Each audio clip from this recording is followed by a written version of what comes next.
Protest was going on just across the street right here. Ironically, just a couple of minutes ago, the governor was across the street in the George Romney State Office building, literally just 100 feet away, signing that bill that is causing so much controversy, the Emergency Financial Managers Bill. We were there present when the governor signed that bill into law, which gives the state sweeping powers over cities and school districts that are in financial difficulties.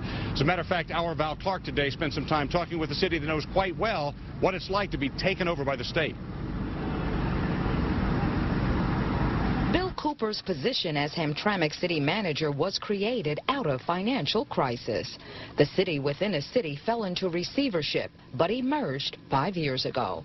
The receiver slashed clerical and DPW jobs. But are things really any better? I think that would be an open debate. We've got some debt that was created when the emergency manager was here that we're still digging out from under. Emergency managers come in, they do the short-term fixes, and they leave. I think that a lot of them don't necessarily look 5 or 10 years down the road. Vulnerable cities in our area like Ecorse, Allen Park, Highland Park, and Pontiac could get emergency financial managers, and Hamtramck is once again in danger. American Axle's building is still there, but gone are the 1,100 jobs and the $600,000 in revenue they created.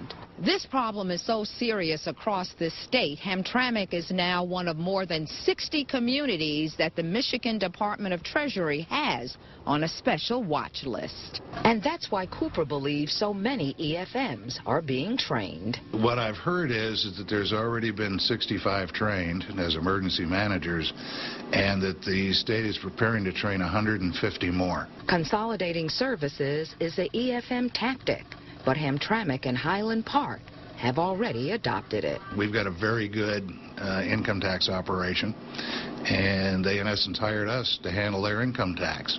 A consolidation of services, much cheaper for them. As for the worst case scenario, scary is how Cooper describes an EFM's power to disincorporate a struggling city. The only place we could go would be into Detroit.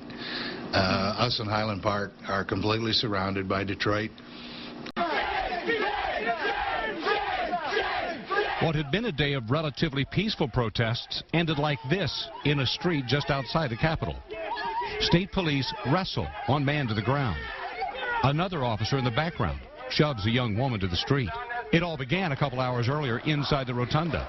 Some 70 people vowed to stay inside the Capitol until their complaints about the governor's budget plans are heard. So this is the only way that we're going to have a voice. But Capitol Police warned them they would not be allowed to stay the night in the rotunda.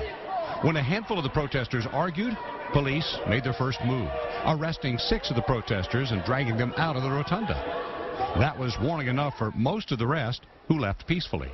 All but 5 who decided to stay, including Jonathan Jones of Kalamazoo. If they continue to take our rights away from us, like the right to peacefully assemble, I think that it shows that we are moving in a direction that I think is un-American. We should not be kicked out. This is ours. We should be allowed to sleep here, and it's our right. Eventually, police removed the reporters from the rotunda, but cameras were waiting outside when the protesters were loaded one by one into a police van. That van, though, was forced to make slow progress by a growing group of protesters outside trying to get in its way. It was 2 of those protesters who ended up face down in the street just moments later.